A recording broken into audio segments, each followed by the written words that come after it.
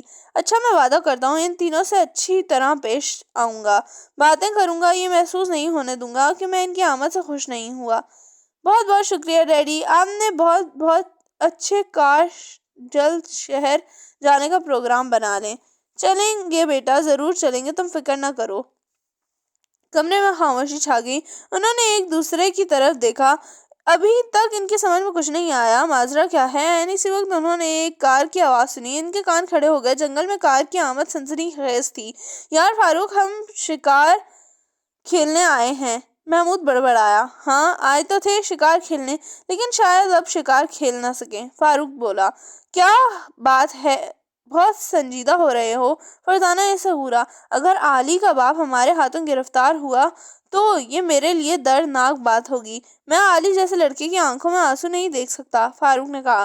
تو پھر تم کس قسم کے لڑکوں کی آنکھوں میں آنسو دیکھنا چاہتے ہو؟ محمود نے اسی کے انداز میں کہا۔ خاموش رہو، تیل دیکھو اور تیل کی دھار دیکھو،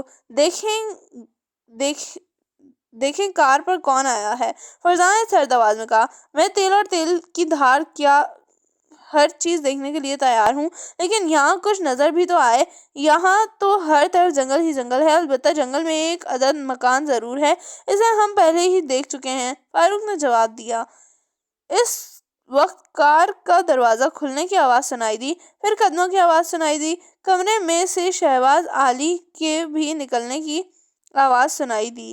پھر انہوں نے علی کو چھپتے ہوئے سنا۔ Hello uncle.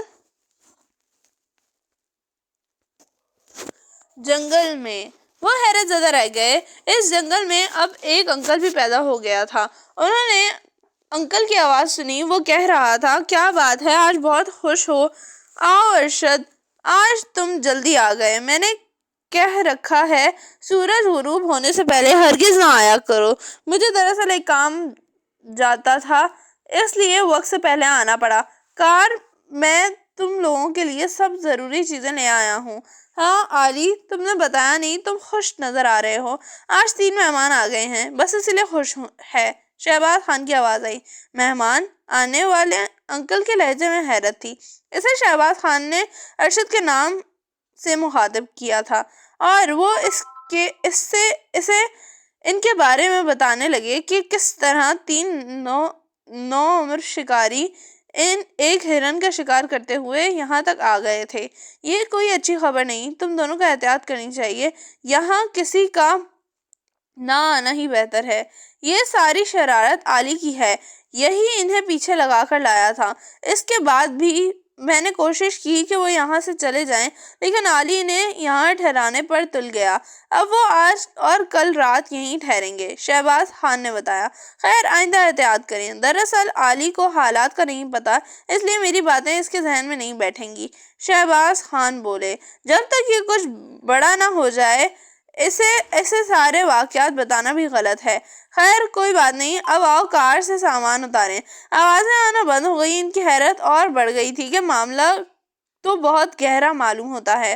اگر ہم کسی طرح علی کے انکل ارشد کا پتہ کر لیں تو شاید بہت سی باتوں کا پتہ لگنے میں کامیاب ہو جائیں۔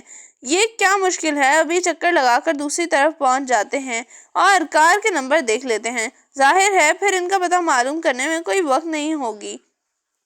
فرزانہ نے ترکیب بتائی۔ بات تو ٹھیک ہے، تو پھر آؤ، اب تو یہ معلوم کر کے ہی رہیں گے کہ یہ چکر کیا ہے، محمود نے کہا، اور تینوں جھاڑیوں کے اوٹ لیٹتے ہوئے چکر لگانے لگے۔ تھوڑی دیر بعد وہ مکان کے دروازے کے سامنے انہیں ایک کار کھڑی نظر آئی۔ اس کی ڈکی کا دروازہ کھلا ہوا تھا اور دوسرے دروازے بھی کھلے پڑے تھے۔ شہباز اور علی کے ساتھ انہیں شہباز خان کی عمر کا ایک اور آدمی نظر آیا۔ وہ لمبے اور شیڈول جسم کا مالک تھا۔ اس کے چہرے پر سب سے عجیب اس کی ناک تھی جو لمبی تھی، آنکھیں چھوٹی چھوٹی لیکن چمکدار تھیں۔ وہ بھی ان کے سامان اٹھا اٹھا کر اندر لے جا رہا تھا۔ یہ سارا سامان کھانے پینے کی چیزیں تھیں، ان میں خوراک کے بند ڈبے بھی تھے۔ انہوں نے کار کے نمبر نوٹ کر لیے اور جھاڑیوں میں ہی رہے، انہیں سامان لے جاتے دیکھتے رہے۔ آدھ گھنٹے بعد علی کا انکل واپس جا رہا تھا اور وہ اسے ہاتھ اٹھا اٹھا کر الوداع کہہ رہے تھے۔ یہی وقت ہے ان کے سامنے جانے کا، اگر شہباز خان سے کچھ معلوم کرنا ہے تو دروازے پر پہنچ جاؤ، فرزانہ نے دبی آواز میں کہا۔ ٹھیک ہے ابا انہیں گڑبڑائے بغیر کام نہیں چلے گا، فاروق بولا۔ تینوں کپڑے جھاڑتے ہوئے اٹھے اور گھر کے سامنے پہنچ گئے۔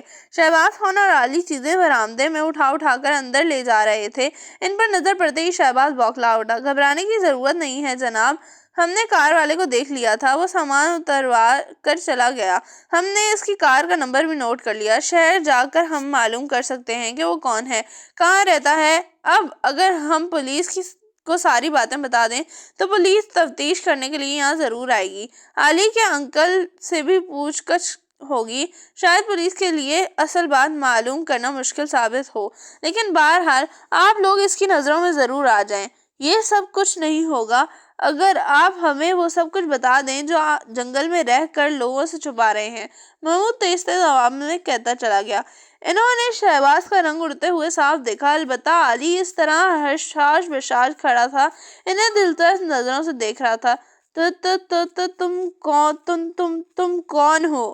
ہم محمود، فاروق اور فرزانہ ہیں، اپنے نام پہلے ہی بتا چکے ہیں، محمود نے کہا، اور ہمارا خیال یہ ہے کہ آپ شہر میں کوئی جرم کر کے بھاگے ہیں اور اس جنگل میں پناہ لی ہے۔ یہ جرم آج سے 10-11 سال پہلے کیا گیا تھا۔ اس دوران آپ نے اپنے چہرے اور سر کے بال بہت بڑھا لیے تاکہ کوئی آپ کو نزدیک سے دیکھ کر بھی نہ پہچان سکے۔ کیا میں غلط کہہ رہا ہوں؟ فرزانہ رکے بغیر کہتی چلی گئی۔ لیکن اب یہ جرم سامنے آ کر رہے گا، فاروق نے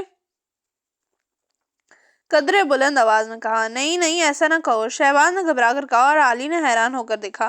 تب پھر آپ ہمیں سب کچھ بتا دیں، اس میں ہی آپ کی بہتری ہے، محمود نے کہا۔ ٹھیک ہے، تو میں تم لوگوں کو سب کچھ بتانے کے لیے تیار ہوں، آؤ اندر آ جاؤ۔ باقی ماندہ سامان کو وہیں چھوڑ دیا گیا، اسی کمرے میں آ گئے، تم لوگ یہاں بیٹھو، میں دوسرے کمرے میں اپنے اس زمانے کی تصویر لاتا ہوں، پھر ساری بات تمہاری سمجھ میں آئے گی۔ علی تم بھی یہیں ٹھہرو۔ ٹھیک ہے ڈیڈی، علی نے خوش ہو کر کہا۔ خدا کا شکر ہے کہ آپ سب کچھ بتانے پر تیار ہو گئے، علی نے خوش ہو کر کہا، اور شہباز خان اس کمرے سے نکل کر دوسرے کمرے کی طرف چلا گیا۔ علی بھایا، کیا تم آج تک کچھ اندازہ نہیں لگا سکے کہ معاملہ کیا ہے؟ فرزانہ نے پیار بھرے لہجے میں کہا۔ نہیں، شاید اس لیے کہ میں بچہ ہوں، اس نے معصوم انداز میں کہا۔ یہ تمہارے ارشد انکل کون ہیں؟ محمود نے پوچھا۔ بس ارشد انکل ہیں، اتنا ہی جانتا ہوں، میں تو 10 سال سے دیکھ رہا ہوں کہ یہ ہفتے میں ایک ہی بار آتے ہیں اور ہمیں تمام چیزیں دے جاتے ہیں۔ ڈیڈی نے بھی یہی بتایا کہ یہ تمہارے انکل ہیں، اسی روز سے میں انہیں انکل کہتا ہوں، اس نے بتایا۔ اس کا مطلب ہے یہ ضروری نہیں کہ وہ تمہارے انکل ہی ہوں، پتہ نہیں گھر میں ایسی کوئی چیز جو تمہیں عجیب لگی ہو؟ فرزانہ نے پوچھا۔ عجیب چیز؟ میں نہیں جانتا عجیب چیز کیسی ہوتی ہے، اس نے کہا۔ اس سے کچھ نہ پوچھو، میں تمہیں سب کچھ بتاتا ہوں۔ انہوں نے شہباز خان کی آواز سنی، نظریں اٹھا کر دروازے کی طرف دیکھا تو اور ہی منظر نظر آیا۔ شہباز خان کے ہاتھ میں بندوق تھی، اس نے بندوق کندھے سے لگا رکھی تھی اور اس کی نالی کا رخ ان تینوں کی طرف تھا، جبکہ شہباز خان کی انگلی ٹرائیگر پر تھی۔ ڈیڈی، یہ تو ہمارے مہمان ہیں، علی چلایا۔ ہاں بیٹا، لیکن انہوں نے مجھے بہت مشکل میں ڈال دیا ہے، 10 سال پرانا راز یہ معلوم کر لینا چاہتے ہیں، اسی راز کو چھپانے کے لیے تو میں شہر کی زندگی چھوڑ کر یہاں آ کر رہنے لگا تھا۔ وہ کیا راز ہے جناب؟ محمود نے پوچھا۔ میں تم تینوں کو گولی مار دوں گا اور لاشیں جنگل میں ہی پھینک دوں گا، جو درندے منٹوں میں چٹ کر جائیں گے۔ لیکن ہم نے کیا کیا ہے جناب؟ فاروق نے بوکھلا کر کہا۔ تم 10 سال پرانا راز معلوم کرنے کے پیچھے پڑ گئے ہو، وہ بولا۔ اس میں اتنی بڑی سزا؟ فرزانہ بولی۔ میں مجبور ہوں، اس کے سوا کچھ کر نہیں سکتا۔ ڈیڈی، آپ کو کیا ہو گیا ہے؟ ہم نے انہیں اپنا مہمان تسلیم کیا ہے، اور یہ تعلیم مجھے آپ نے ہی دی ہے کہ جس سے ایک بار مہمان بنا لو، اس کی حفاظت مرتے دم تک کرو۔ ہاں تم ٹھیک کہتے ہو، لیکن کیا کروں؟ اگر میں انہیں چھوڑ دوں تو خود کہیں کا نہیں رہوں گا۔ علی، یہاں تم فکر نہ کرو، یہ ہم پر گولی نہیں چلائیں گے، محمود نے پرسکون آواز میں کہا۔ یہ تم کس طرح کہہ سکتے ہو؟ شہباز نے گھبرائے ہوئے لہجے میں کہا۔ ہم آدمی کو دیکھ کر پہچان لیا کرتے ہیں کہ وہ کسی کو ہلاک کر سکتا ہے یا نہیں۔ تم کیسے پہچان لیتے؟ اس کے لہجے میں حیرت تھی۔ اسی وقت علی ان کے سامنے آ کھڑا ہوا اور ہاتھ پھیلا کر بولا۔ نہیں ڈیڈی، آپ ان لوگوں کو شوٹ نہیں کریں گے، اگر آپ نے انہیں شوٹ کیا تو پہلے میں مروں گا، کیونکہ آپ ہی مجھے یہ تعلیم دیتے ہیں۔ تم نے بتایا نہیں، تم کیسے پہچان لیتے ہو کوئی دوسروں کو ہلاک کر سکتا ہے یا نہیں؟ ان کے چہرے کی نقش و نگار دیکھ کر ہم 100% یقین سے کہہ سکتے ہیں کہ آپ کسی کو جان سے نہیں مار سکتے۔ اچانک بندوق شہباز کے ہاتھ سے گر پڑی۔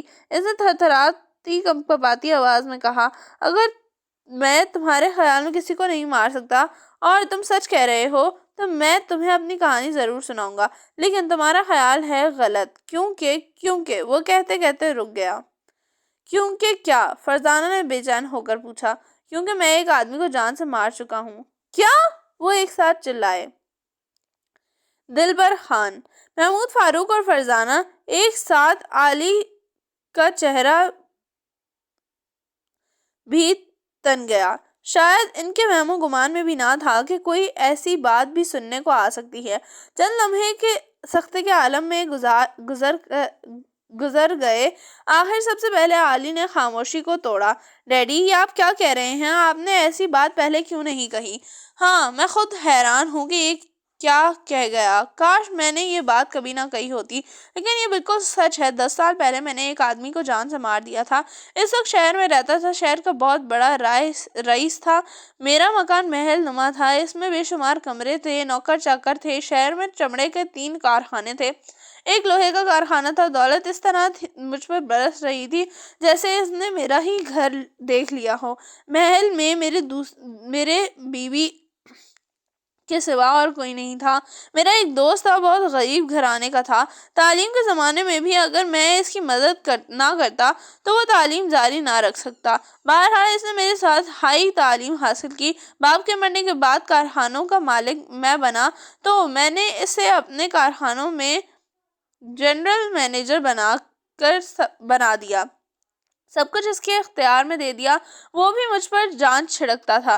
ملازمتوں سے بھی میرا اتنا اچھا سلوک تھا کہ وہ میری خاطر جان تک دینے کے لیے تیار تھے۔ پہلے ارشد نائر اپنی بیوی بچوں کے ساتھ الگ گھر میں رہتا تھا۔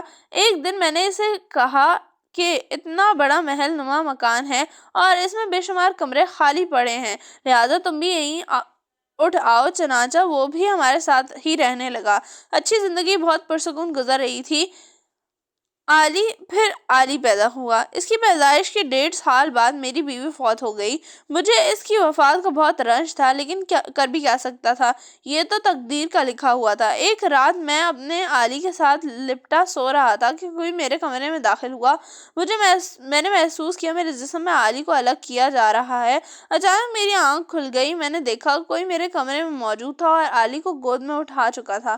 میں چلا اٹھا، کون ہو تم؟ رک جاؤ۔ وہ پلٹا، میں نے دیکھا اس کے منہ پر کپڑا لپٹ رکھا تھا، دائیں ہاتھ میں ایک خنجر تھا اور بائیں سے اس نے علی کو کندھے سے لگا رکھا تھا۔ اگر منہ سے ایک لفظ بھی نکلا تو یہ خنجر تمہارے سینے میں گھونپ دوں گا، اس نے کہا۔ میں گھبرا گیا۔ میری بیوی کی آخری نشانی، میرے جگر کا ٹکڑا، وہ مجھ سے چھیننے کے لیے لے جا رہا تھا۔ میں بوکھلا اٹھ کھڑا ہوا، اس کے سامنے پہنچ کر راستہ روک لیا۔ تم میرے بیٹے کو کہاں لے جا رہے ہو اور کیوں؟ آخر تم کیا چاہتے ہو؟ میں تمہاری کسی بات کا جواب نہیں دوں گا، اور اگر تم نے راستہ روکنے کی کوشش کی تو میں اس خنجر سے تمہارا کام تمام کر دوں گا۔ اگر زندگی چاہیے ہو تو الگ ہٹ جاؤ۔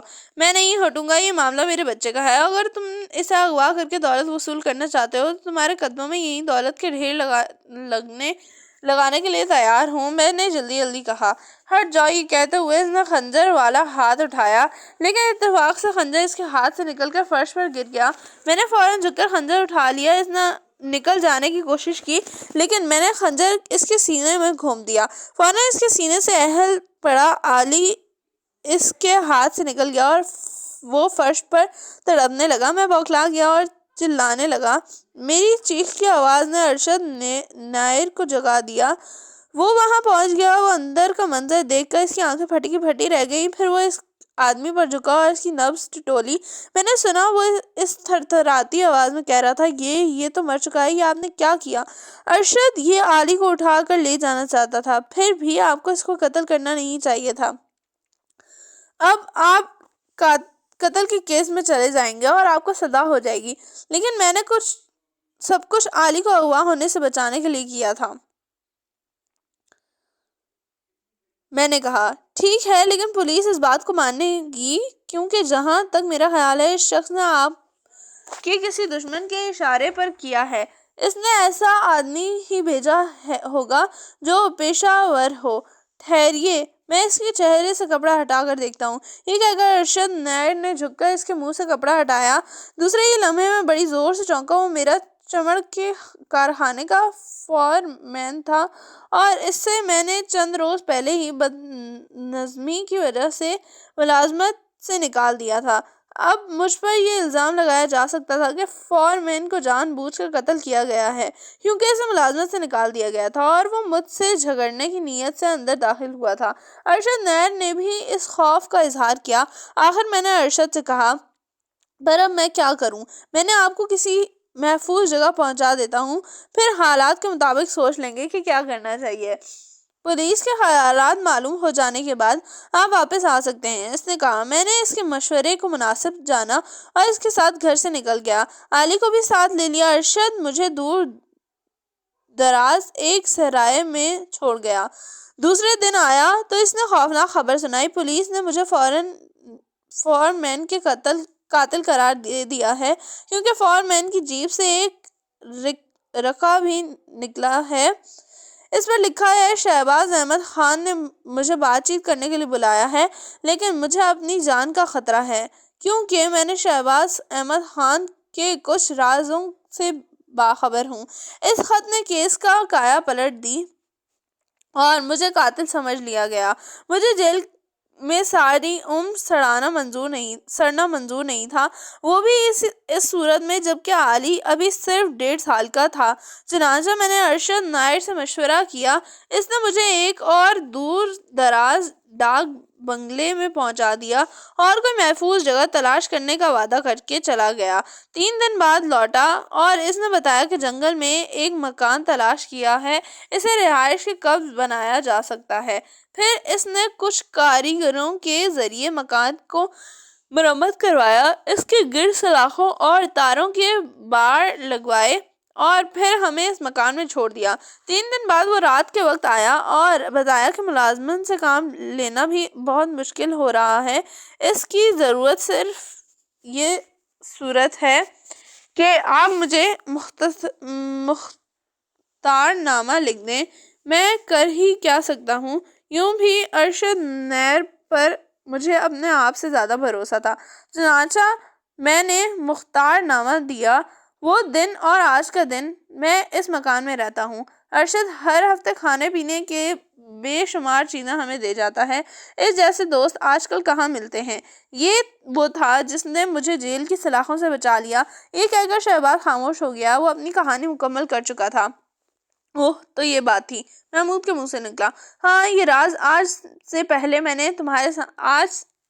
پہلی دفعہ میں نے تمہارے سامنے کھولا ہے. نہ جانے یوں، ورنہ اب تک ارشد کے علاوہ کسی کو یہ معلوم نہیں کہ میں کون ہوں اور کیوں یہاں رہتا ہوں. اب آپ کے دوست کیا کہتے ہیں؟ اب تو 10 سال گزر چکے ہیں. اب واپس اپنے محل میں جا سکتے ہیں یا نہیں؟ فرزانہ نے پوچھا. وہ چاہتا ہے اب ہم کم از کم 5 سال اور جنگل میں گزاریں. اس کے بعد وہ شہر کسی جگہ ہمیں کوئی اچھا سا مکان خرید دے گا، ہر مہینے خرچ دیتا رہے گا. اس طرح ہم گمنامی کی زندگی بسر کریں گے. یہ تو آپ اس وقت بھی کر سکتے ہیں کیونکہ 10 سال بعد آپ کو کوئی نہیں پہچان سکے گا. فاروق نے کہا. ہاں، میں نے بھی ارشد سے یہی کہا ہے، لیکن اس کا خیال ہے کہ احتیاط اچھی چیز ہے. جہاں اتنا عرصہ گزار لیا ہے وہاں 4-5 سال اور صحیح. میں نے بھی علی کے خیال سے خاموش ہو گیا. اور سچ تو یہ ہے کہ اگر علی نہ ہوتا تو میں چوروں کی سی زندگی ہرگز نہ گزارتا. شہباز خان نے کہا. دیکھیے جناب، اگر آپ کی کہانی یہ ہے تو پھر کم از کم تو آپ کو قاتل نہیں سمجھتے. خیر، ہم سوچیں گے کہ آپ کے لیے کیا کیا جا سکتا ہے. کیا آپ ہمارے چند سوالات کے جواب دے دیں گے؟ ہاں ضرور. اب تم لوگوں کو میرے حالات معلوم ہو ہی گئے ہیں. وہ خنجر کہاں ہے جس سے وہ قتل ہوا تھا؟ محمود نے پوچھا. وہ وہیں رہ گیا تھا. اس فورمین کا حلیہ کیا تھا؟ اس کا رنگ سانولا، چہرے پر چچک کے داغ، کان لمبے لمبے تھے، قد اس کا درمیانہ تھا اور پتلا دبلا آدمی تھا. بہت خوب. اب آپ کو وہ تاریخ یاد ہے جس رات یہ واقعہ ہوا تھا؟ فرزانہ نے پوچھا. آج سے وہ ٹھیک 11 سال پہلے نومبر کی 10 تاریخ تھی۔ محمود نے اپنی نوٹ بک میں یہ تاریخ نوٹ کر لی، پھر بولا فور مین کا نام کیا تھا؟ اس کا نام دلبر خان تھا۔ اس نے کہا بہت خوب، آپ فکر نہ کریں، ہم صبح سویرے سے واپس شہر چلے جائیں گے اور دیکھیں گے کہ آپ کے لیے کیا کیا جا سکتا ہے۔ تم بھلا کیا کرو گے؟ اس کے لہجے میں حیرت تھی۔ آپ ہمیں نہیں جانتے، خیر پہلے ہمیں شیر کا چکر لگا لینے دیں، اس کے بعد ہی بتائیں گے۔ آخر تم لوگ کون ہو؟ ہم اگر شہر سے لوٹ کر بتائیں گے، محمود نے پراسرار لہجے میں کہا، لیکن ابھی تو لوگوں کا 2 دن کا پروگرام تھا۔ اب کہانی سن کر پروگرام بدل گیا ہے۔ شکار تو ہم بھی بہت کھیل لیں گے، پہلے آپ کے لیے کچھ کر دیں، محمود نے کہا، اور شہباز خان اور علی انہیں عجیب نظروں سے دیکھنے لگے۔ پھر شہباز خان نے کہا، کہیں تم لوگ پولیس کو خبر نہ کر دو۔ فکر نہ کریں، ایسا نہیں ہوگا، کیونکہ ہمارے خیال میں آپ نے کچھ کیا ہے، علی کو بچانے کے لیے کیا ہے، اور یہ آپ کا فرض تھا۔ اگر مقتول کی جیب میں رقہ نہ نکل آتا تو شاید اس وقت جنگل کے بجائے آپ اپنے محل میں ہوتے۔ کاش اس وقت اس کی وہ رقہ جیب سے نکال کر ضائع کر دیا جاتا۔ خیر اب شہر جا کر ہمیں سب سے پہلے ارشد نیر صاحب سے مل کر یہ معلوم کرنا ہے کہ وہ چاقو کہاں ہے۔ کیوں اتنے عرصے بعد وہ اس چاقو کی کیا اہمیت؟ شہباز خان نے پوچھا۔ وہ اعلیٰ قتل ہے، اسے غائب کرنا ضروری ہے۔ ہم سے بھی دیکھیں گے کہ پولیس نے کس کس چیز پر قبضہ کیا ہے، ہو سکتا ہے خنجر بھی پولیس کے ہی پاس ہو، لیکن اگر خنجر پولیس کے پاس ہوا تو تم لوگ کس طرح اس کے بارے میں معلومات حاصل کرو گے؟ یہ ہمارا کام ہے، آپ فکر نہ کریں۔ یا تو آپ جنگل میں ہی یہیں رہیں گے یا شہر میں اپنے محل نما مکان میں چل کر رہیں گے۔ جیل کا منہ البتہ ہرگز نہیں دیکھیں گے۔ شہباز احمد نے انہیں بہت ٹٹولا، مگر انہوں نے اپنے بارے میں ان دونوں کو کچھ نہیں بتایا۔ دوسرے دن صبح سویرے وہ ان سے رخصت ہو کر شہر کے لیے روانہ ہو گئے۔ ایک ٹرک پر لفٹ مل گئی اور اس طرح انہیں گھر پہنچنے میں زیادہ دیر نہ لگی۔ ارے یہ میں کیا دیکھ رہا ہوں، تمہارا تو پروگرام شاید 3 دن تک شکار کھیلنے کا تھا۔ بیگم جمشید نے انہیں دیکھ کر حیرت سے پلکیں جھپکائیں۔ جی ہاں، پر پروگرام تو 3 دن کا ہی تھا، لیکن درمیان میں ایک اور چکر نکل آیا۔ تو آپ جانتی ہیں کہ ہمارا واسطہ عام طور پر کس قسم کے چکروں سے پڑتا ہے، فاروق نے کہا، گویا پھر کوئی کیس ہاتھ لگ گیا۔ بیگم جمشید کے لہجے میں حیرت تھی۔ جی ہاں، جنگل میں بھی ایک کیس گرا پڑا مل گیا، فاروق نے کہا۔ کمال ہے، ذرا میں بھی تو سنوں۔ انہوں نے جلدی انہیں تفصیل سنائی۔ انسپکٹر جمشید دفتر جا چکے تھے، وہ سب سے پہلے لائبریری میں آئے، یہاں اخبارات کی پرانی فائلیں بھی تھیں۔ انہوں نے 11 نومبر کے اخبارات تلاش کرنا شروع کر دیے۔ 10 سال پہلے 11 نومبر کا اخبار انہیں آدھ گھنٹے کی محنت کے بعد مل گیا۔ انہیں یہ دیکھ کر انہیں بڑی حیرت ہوئی کہ اخبار میں دلبر خان فورمین کے قتل کی خبر نہیں چھپی تھی۔ اب ہمیں اخبار کے دفتر جانا ہوگا، تمام اخبارات اس تاریخ اور 2-4 اگلی تاریخوں کے دیکھنے ہوں گے، شاید یہ خبر 2 دن بعد چھپی ہوگی۔ فرزانہ نے تجویز پیش کی۔ ٹھیک ہے، آؤ چلیں۔ تینوں نیشنل نیوز کے دفتر پہنچے۔ یہاں ان کے کئی واقف تھے۔ اخبار پر پرانی فائلوں تک پہنچنے میں صرف 3 منٹ لگے۔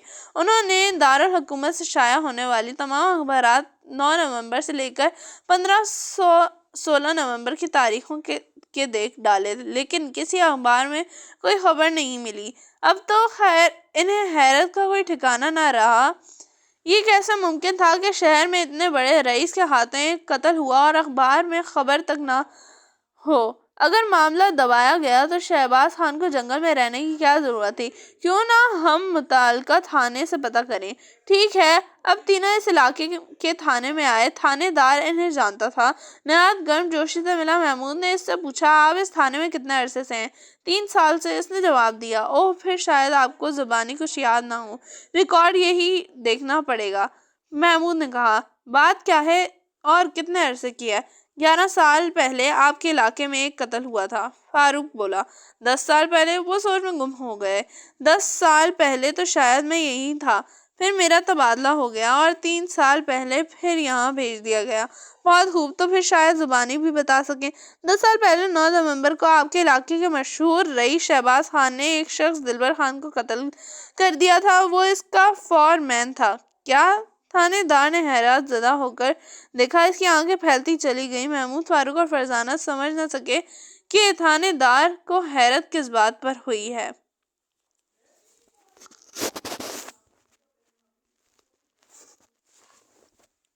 وہی حولیہ، آپ کو یہ سن کر حیرت کیوں ہوئی؟ آج 10 سال پہلے شہباز خان کا نام سن رہا ہوں۔ حیرت نہ ہو تو اور کیا ہو؟ اس شخص کے لیے میں ایک عرصے تک الجھن میں مبتلا رہا۔ وہ بہت اچھا آدمی تھا، میں اکثر اس سے ملنے جایا کرتا تھا، بہت ہی خاطر تواضع کرتا تھا۔ پھر وہ ایک دن اپنے محل نما مکان سے اپنے بیٹے سمیت کہیں چلا گیا اور جاتے جاتے اپنے مینیجر کو مختار نامہ دے گیا۔ لیکن وہ کہاں چلے گئے؟ کیا ان کے مختار نے آپ کو یہ نہیں بتایا تھا؟ فرزانہ نے پوچھا۔ نہیں، اس کا کہنا یہ تھا کہ وہ بتائے بغیر کہیں چلے گئے ہیں اور یہ مختار نامے دے گئے ہیں۔ اس زمانے میں نے اس کے بارے میں بہت سوچا، کھوج لگانے کی بھی کوشش کی، لیکن کچھ معلوم نہ ہو سکا اس پر کیا گزری۔ آج 10 سال بعد آپ لوگ یہ بتا رہے ہیں کہ اس کے ہاتھ سے ایک آدمی مارا گیا تھا، لیکن جہاں تک میری یادداشت کا تعلق ہے ایسی کوئی بات نہیں ہوئی تھی۔ یا آپ کیا کہہ رہے ہیں؟ ایسی کوئی بات نہیں ہوئی تھی، یعنی قتل نہیں ہوا؟ نہیں، شہباز خان کی گمشدگی کی خبر ضرور اڑی تھی، لیکن یہ کسی نے بھی نہیں کہا تھا کہ وہ کوئی قتل کر کے بھاگا ہے۔ کیا اس تاریخ کے آس پاس دلبر خان نام کا کوئی قتل آدمی ہوا تھا جس کا قاتل گرفتار نہ ہو سکا؟ دلبر خان نہیں، اس کا کوئی قتل نہیں ہوا۔ پھر بھی ریکارڈ دیکھ لیتا ہوں، لیکن اس سے 10 سال پہلے کا ریکارڈ نکلوایا اور ان کے سامنے رکھ دیا گیا۔ ان کے ساتھ خود بھی دیکھنے لگا۔ اس سال اس علاقے میں صرف ایک قتل ہوا تھا، وہ بھی ایک پٹواری کا جس نے زمین کے سلسلے میں دھوکے بازی کی تھی، اور اس کا قاتل جیل میں تھا۔ اس کا مطلب ہے اس سال دلبر خان نامی آدمی کا قتل نہیں ہوا۔ محمود نے حیرت زدہ لہجے میں کہا۔ ریکارڈ سے تو یہی ثابت ہے، لیکن بہت سی باتیں ریکارڈ پر آنے سے رہ بھی تو جاتی ہیں۔ پولیس کی نظروں سے کچھ مجرم بچ بھی جاتے ہیں۔ تھانے دار بولا۔ یہ بھی تو ہو سکتا ہے کہ وقت کے معاملے میں بھول چوک ہو گئی ہو سکتا ہے اس واقعے کو 10 بجائے 12 سال ہو گئے ہوں۔ انہوں نے 12 سال پہلے کا بھی ریکارڈ دیکھ ڈالا اور 10 سال پرانا بھی۔ انہیں ان 2 سالوں میں بھی دلبر خان کا کوئی آدمی نہیں مارا گیا۔ البتہ انہیں ایک جگہ شہباز خان کا نام ضرور نظر آیا۔ وہ ٹھک ٹھک کر رہ گئے۔ یہ شہباز خان کی گمشدگی کی رپورٹ تھی۔ انہوں نے پڑھا کہ رپورٹ میں لکھوایا گیا تھا کہ شہباز خان نے 6 ماہ پہلے مجھے مختار نامہ لکھ کر دیا تھا، بغیر کچھ بتائے کہیں چلے گئے تھے۔ اس دن کے بعد سے اب تک وہ نہ واپس آئے، نہ انہوں نے کوئی اطلاع دی۔ مجھے ڈر ہے کہ کہیں وہ کسی حادثے کا شکار نہ ہو گئے ہوں۔ وہ اپنے اکلوتے بیٹے علی کو بھی ساتھ لے گئے تھے۔ بس رپورٹ کے کل یہی الفاظ تھے۔ کیا یہ رپورٹ آپ کے زمانے میں کبھی آئی گئی؟ محمود نے پوچھا۔ ہاں، میں نے شہباز خان کو بھی تلاش کرایا، لیکن ان کا کچھ پتہ نہ چل سکا۔ اس کے بعد آپ لوگوں کے منہ سے ان کا نام سنا ہے۔ دراصل ان کا کوئی عزیز رشتہ دار سرے سے تھا ہی نہیں، لہٰذا کون بار بار آتا اور بتاتا کہ شہباز خان ابھی تک لوٹ کر نہیں آئے۔ اس کے 6 ماہ بعد میرا یہاں سے تبادلہ ہو گیا، پھر میں یہاں سے کئی سال بعد واپس آیا، سب بھول چکا تھا، تھانے دار نے بتایا۔ پھر چونک کر کہا، لیکن یہ تو بتائیے آپ لوگ یہ سب کچھ کیوں پوچھ رہے ہیں؟ ہم یہ جاننا چاہتے ہیں کہ شہباز خان کے ساتھ کیا واقعہ پیش آیا تھا۔ اس سلسلے میں تو خیر آپ کو ارشد نائر سے ملنا پڑے گا۔ ہاں، اب ہم انہی کے پاس جائیں گے، لیکن اس وقت شاید وہ گھر میں نہ ملے۔ محمود نے کہا۔ وہ دوپہر کے بعد کارخانوں کی طرف جاتے ہیں۔ اوہ، تو پھر ابھی وہیں جائیں گے۔ انہوں نے تھانے دار کا شکریہ ادا کیا۔ شہباز خان کا پتہ وہ پہلے ہی تھانے دار کے ریکارڈ سے نوٹ کر چکے تھے۔ ظاہر ہے ارشد نائر ہیں، مل سکتا تھا۔ ایک ٹیکسی کے ذریعے وہ شہباز منزل پہنچ گئے۔ انہوں نے دیکھا اس مکان کو مکان کہنا واقعی غلط تھا، البتہ اسے محل کہنے میں کوئی حرج نہیں تھا۔ یہ محل شہر سے الگ تھلگ بنا ہوا تھا، آس پاس صرف چند مکان نظر آتے تھے، اور 10 سال پہلے تو شاید اس مکان کے آس پاس بھی موجود نہ رہا ہو۔ انہوں نے ٹیکسی سے اتر کر بل ادا کیا۔ عظیم اور شان دروازے پر لگی گھنٹی کا بٹن دبایا، تھوڑی دیر بعد قدموں کی آواز سنائی دی اور دروازہ کھلا۔ دروازہ کھلنے کے بعد انہوں نے دیکھا اور وہ حیرت زدہ رہ گئے۔ اس کا رنگ سانولا تھا، چہرے پر چٹک کے داغ تھے، کان لمبے اور قد درمیانہ اور پتلا دبلا تھا۔ فرمائیے آپ کو کس سے ملنا ہے؟ ارشد نائر صاحب سے، محمود نے کہا۔ کیا آپ ان سے ملاقات کا وقت لے چکے ہیں؟ اس نے پوچھا۔ جی نہیں۔ پھر تو مجھے افسوس ہے، کیونکہ ان سے ملنے سے پہلے وقت دیے بغیر کسی سے نہیں ملنے دیتے، لیکن ہمیں ان سے ضرور ملنا ہے۔ آپ ان سے جا کر کہہ دیں کہ ہم مسٹر شہباز خان کے بارے میں کچھ بتانے کے لیے آئے ہیں۔ کیا مطلب؟ وہ آدمی چونکا۔ آپ کا نام کیا ہے؟ فرزانہ نے اس کا جواب دینے کی بجائے اچانک پوچھا۔ کیوں؟ آپ نے میرا نام کیوں پوچھا؟ آپ کا چہرہ کچھ جانا پہچانا سا لگتا ہے، شاید ہم نے آپ کو کہیں دیکھا ہے۔ میں نے تو آپ کو کہیں نہیں دیکھا۔ خیر، مجھے رشید انور کہتے ہیں۔ اچھا، میں جا کر انہیں اطلاع دیتا ہوں۔ ذرا ٹھہریے، آپ مسٹر شہباز احمد خان کا نام سن کر چونکے کیوں تھے؟ بہت عرصے بعد ان کا نام سننے میں آیا ہے، اس لیے۔ یہ کہتے ہوئے وہ تیزی سے مڑا اور لمبے دم بھرتا ہوا اندر چلا گیا۔ حیرت ہے، شہباز خان نے اپنے ہاتھوں مرنے والے کا جو حلیہ بتایا تھا آدمی پر، وہ حلیہ کس طرح قدر فٹ بیٹھا ہے۔ فرزانہ نے اس کے جانے کے بعد کہا۔ ہو سکتا ہے اس کا بھائی ہو اور ارشد نیر نے ترس کھا کر اسے ملازم رکھ لیا ہو۔ فاروق نے خیال ظاہر کیا۔ مجھے تو حالات بہت الجھے ہوئے نظر آتے ہیں، محمود نے کہا۔ ان کو سلجھانے کے لیے ہم بھاگ دوڑ کر رہے ہیں، فکر نہ کرو، فاروق بولا۔ اور مزے کی بات یہ ہے کہ اب تک ابا جان کو کچھ بھی معلوم نہیں کہ ہم کس چکر میں ہیں۔ انہیں شام کو ساری بات بتائیں گے اور اگر ضرورت پڑی تو انہیں یہ بھی اس معاملے میں شامل کر لیں گے۔ فرزانہ بولی۔ ارے واہ! اچانک محمود کے منہ سے نکلا۔ شاید کسی بھیڑ نے کاٹ کھایا ہے، کیونکہ اس قسم کے الفاظ اس وقت منہ سے نکلتے ہیں۔ فاروق بولا۔ مجھے ابھی ایک زوردار خیال سوجا ہے۔ چلو جلدی بتاؤ، کیا خیال سوجا ہے؟ ہم تو اس کیس میں کسی زوردار خیال کو ترس گئے ہیں، فاروق نے خوش ہو کر کہا۔ فرض کیا ہے کہ دلبر خان ہی ہے۔ یہ فرض کرنا بہت مشکل ہے، ذرا سوچ سمجھ کر کرو۔ شہباز خان نے خنجر دلبر خان کے سینے میں اتار دیا تھا، اور اگر یہ خون کا فوارہ اس کے سینے سے البتہ دیکھا تھا اور اگر زندہ بچ گیا تھا تو شہباز احمد خان واپس آ جانا چاہیے تھا۔ دوسرا یہ کہ دلبر خان تو عالیہ کو اغوا کرنے آیا تھا، اگر وہ مر نہیں سکتا تھا تو بھی آخر اس محل میں اس کا کیا کام؟ اس محل کے مالکان سے تو اس کی دشمنی تھی۔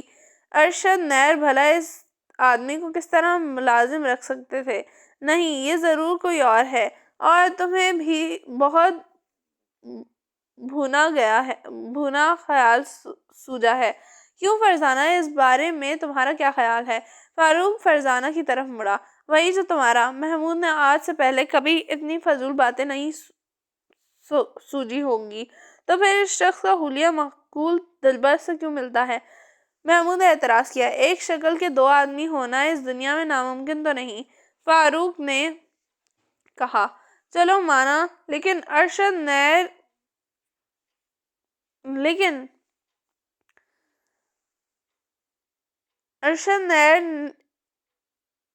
ایسی ہی شکل صورت والے آدمی کو ہی ملازم کیوں رکھتا جس نے اس کے دوست کو بے گھر کیا تھا؟ ہاں، یہ بات ضرور سوچنے کی ہے۔ انہوں نے اس شخص کو واپس آتے دیکھا۔ دروازے پر آتے ہی اس نے کہا، چلیے ارشد نیر آپ سے ملاقات کریں گے۔ انہیں ایک شاہانہ ڈرائنگ روم میں بٹھایا گیا۔ ملازم انہیں بٹھا کر چلا گیا۔ تھوڑی دیر قدموں کی آہٹ سنائی دی اور انہوں نے اس آدمی کو اندر داخل ہوتے دیکھا جو کل کار لے کر شہباز خان کے مکان میں پہنچا تھا۔ اس نے ان تینوں کو حیرت بھری نظروں سے دیکھا۔ فرمائیے، آپ کو مجھ سے کیا کام ہے؟ ہم شہباز احمد خان کے بارے میں بات کرنے آئے ہیں۔ سنا ہے وہ 10-11 سال پہلے غائب ہو گیا تھا، لیکن ہم ان سے مل چکے ہیں۔ اگر آپ چاہیں تو آپ ملاقات بھی ان سے کرا دیں۔ محمود کہتا چلا گیا۔ تم لوگ ہو کون؟ ارشد نیر نے کسی حیرت کا اظہار نہ کرتے ہوئے کہا۔ حیرت ہے، آپ نے اپنے دوست شہباز خان کا نام سن کر ان کے بارے میں کچھ پوچھا نہیں، ہمارے بارے میں پوچھنے لگے۔ فرزانہ بولی۔ میں نے جو پوچھا ہے پہلے اس کا جواب دو، اس نے مسکرا کر کہا۔ اچھی بات ہے، میرا نام تصور علی ہے، میرے بھائی کا نام تحویر علی ہے اور میری بہن کا نام راحت علی۔ یہاں کیوں آئے ہو؟ آپ کو شہباز خان کے بارے میں بتانے۔ محمود بولا، بتاؤ کیا بتانا چاہتے ہو؟ شہباز خان جنگل کے درمیان ایک مکان میں رہتا ہے۔ محمود بولا، اوہو اچھا، مگر میرا خیال ہے تمہیں غلط فہمی ہوئی ہے، آپ ہمارے ساتھ چل کر دیکھ لیں۔ ہاں میں ضرور چلوں گا، کیا تمہیں کچھ دیر انتظار کر سکتے ہو؟ اس نے خوش ہو کر کہا، جی ہاں ضرور، ٹھیک ہے میں ابھی چند منٹ میں آتا ہوں۔ یہ کہہ کر وہ کمرے میں گیا۔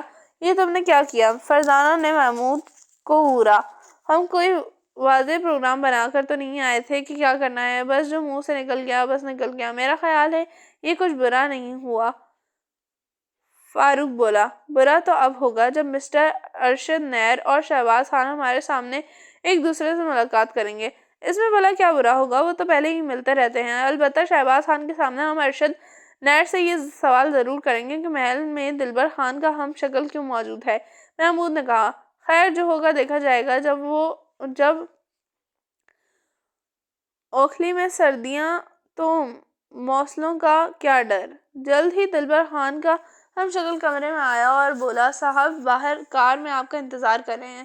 اٹھ کھڑے ہوئے برآمدے میں پہنچے تو ارشد نیر واقعی کار میں بیٹھا پچھلی سیٹ پر بیٹھا، اور یہ کار وہی تھی جو کل انہوں نے جنگل میں دیکھی تھی۔ انہوں نے انہیں بھی اندر بیٹھنے کا اشارہ کیا۔ محمود اور فرزانہ پچھلی سیٹ پر بیٹھ گئے۔ فاروق ڈرائیونگ سیٹ کے ساتھ والی سیٹ پر بیٹھا۔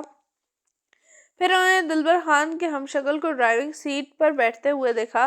دوسرے ہی لمحے کار گویا تیرتی ہوئی محل کے باہر نکلی اور جنگل کی طرف روانہ ہو گئی۔ تینوں نے دیکھا کار کا رخ جنگل کی ہی طرف تھا۔ نئے شکار۔ جنگل کے حدود شروع ہونے تک کار میں خاموشی رہی۔ ادھر کار جنگل میں داخل ہوئی۔ ادھر ارشد منیر نے کہا، کیا تم وہی ہو جنہوں نے رات شہباز خان کے مکان میں بسر کی تھی، یعنی عالی کے مہمان؟ ہاں ہم وہی ہیں۔ اس کا مطلب ہے کل جب میں چیزیں لے کر وہاں پہنچا تھا تو تم نے ہماری باتیں سن لی تھی۔ اس نے کہا، ہاں یہ بھی ٹھیک ہے۔ محمود نے کہا، اب تم لوگ کیا چاہتے ہو؟ معاملے کو تہہ تک پہنچانا، اور ہم یہ بھی جاننا چاہتے ہیں کہ دلبر خان مقتول کی شکل و صورت کے آدمی کا محل میں کیا کام؟ اوہو، تو تمہیں شہباز خان نے سب کچھ بتا دیا؟ ارشد منیر نے فکر مند لہجے میں کہا۔ ہاں، محمود نے مختصر جواب دیا۔ یہ شہباز خان نے بہت بڑی غلطی کی ہے۔ یہ شخص جو کار چلا رہا ہے دلبر خان نہیں ہے، اس کا چھوٹا بھائی ہے۔ بھائی کو ڈھونڈتا ہوا محل میں آیا تھا۔ میں نے اسے سارے حالات بتا دیے تھے اور اسے راز رکھنے کے شرط پر بہت اچھی ملازمت دے دی تھی۔ یہ بات اس کی سمجھ میں بھی آ گئی کہ شہباز احمد خان قاتل نہیں ہے، بلکہ انہوں نے تو جو کچھ کیا عالی کو بچانے کے لیے کیا۔ اوہ تو یہ بات ہے، پھر تو شہباز خان کے پاس جانے کی ضرورت باقی نہیں رہی، یہیں سے واپس چلیے۔ لیکن مصیبت یہ ہے کہ راز میں اب تم تینوں بھی شریک ہو چکے ہو، اور یہ کوئی اچھی بات نہیں ہے۔ ہم شہباز خان کے ہمدرد ہیں، ان کے خلاف کوئی قدم نہیں اٹھائیں گے، لیکن سوال یہ ہے کہ دلبر خان کے قاتل کو آپ نے پولیس سے کس طرح چھپا لیا؟ پولیس نے ریکارڈ میں کسی دلبر خان کا قتل کا درج نہیں ہے۔ اوہ، تو تمہیں یہ بات بھی معلوم ہے؟ ارشد منیر نے چونک کر کہا۔ ہاں، تینوں چونک کر بولے۔ کار ابھی تک رکی نہیں تھی، برابر آگے بڑھ رہی تھی، اب اسے اچانک بریک لگا۔ ڈرائیور نے پیچھے مڑ کر کہا، کیا حکم ہے جناب؟ دوست کی جان بچانے کے لیے مجھ سے جو بھی ہو سکا کروں گا۔ ان لوگوں کو قتل کے بارے میں بھی معلوم ہو گیا ہے، ڈر ہے یہ پولیس کے پاس نہ چلے جائیں۔ ریکارڈ کی یہ پہلے ہی چھان بین کر چکے ہیں، اس لیے اب یہ اس جنگل سے واپس نہیں جائیں گے۔ جی کیا مطلب؟ کیا آپ یہ کہنا چاہتے ہیں کہ شہباز خان اور آلے کی طرح ہم بھی اب ہمیشہ کے لیے جنگل میں ہی رہیں گے؟ فاروق نے گھبرا کر کہا، نہیں، وہ لوگ تو مکان میں زندہ سلامت رہتے ہیں، اب تمہارے لیے مکان کہاں سے بنائیں؟ تم لوگوں کو تو دوسرا بندوبست کرنا پڑے گا۔ ڈرائیور نے کہا، دوسرا بندوبست؟ کیا مطلب؟ فاروق چونکا۔ بہت جلدی سمجھ جاؤ گے، اس نے جواب دیا۔ کار جنگل میں آگے بڑھ ہی رہی تھی کہ پھر اچانک ایک جگہ رک گئی۔ یہ جنگل بہت گھنا تھا۔ کار کا دروازہ کھول کر سب سے پہلے ڈرائیور نیچے اترا، ساتھ ہی انہوں نے چاقو کھلنے کی کڑکڑاہٹ سنی۔